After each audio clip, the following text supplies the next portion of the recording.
एक बार की बात है, एक साइंटिस्ट जिसका नाम भोलू था, वो एक गांव में रहकर कुछ एक्सपेरिमेंट कर रहा था। उसने अपनी सालों की मेहनत के बाद लोहे का एक बहुत बढ़िया आयरन सूट बनाया था, लेकिन काफी कोशिशों के बाद भी भोलू उस आयरन सूट में पावर नहीं डाल पा रहा था। अब मैं क्या करूं? ये सूट तो एकदम कबाड़ है। अगर इसमें कोई पावर भी नहीं होगी तो भला ये मेरे किस काम का होगा? हम्म।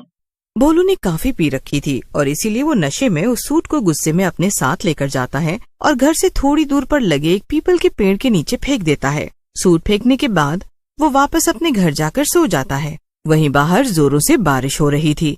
अचानक से सूट के ऊपर तेज बिजली गिरती है और सूट में पावर आ जाती है। सूट तेजी से चमकने लगता है। जिस पेड़ के नीचे भोलू ने सूट फेंका था, उसी पेड़ पर एक चुड़ैल उल्टा लटक कर सारा नजारा देख रही थी। वो नीचे आती है और सूट को बड़े ध्यान से देखने लगती है।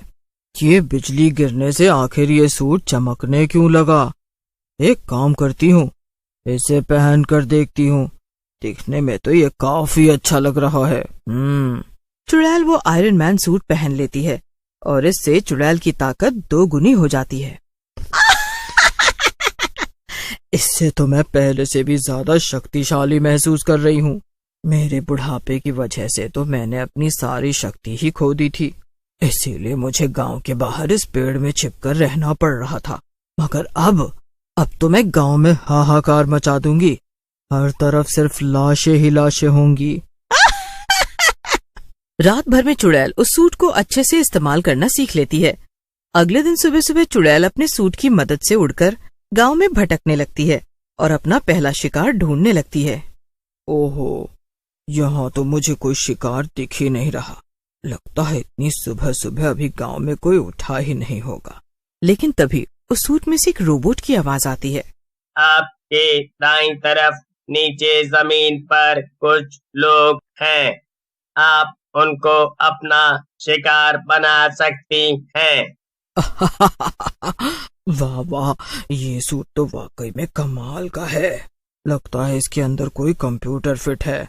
हाँ, तो अब ये मेरा शिकार ढूंढने में वाकई मदद करेगा। चुड़ैल जल्दी से दाएं तरफ मुड़ती है और सीधा जमीन पर लैंड करती है। वहाँ पर एक चाय की टपरी थी और गांव के कुछ लोग वहाँ खड़े होकर चाय पी रहे थे और बातें कर रहे थे। वाह वाह बिरजू, जब तक सुबह सुबह तुम्हारे हाथ की कड़क चाय ना पी लूं, मेरा तो पेट भी साफ नहीं होता।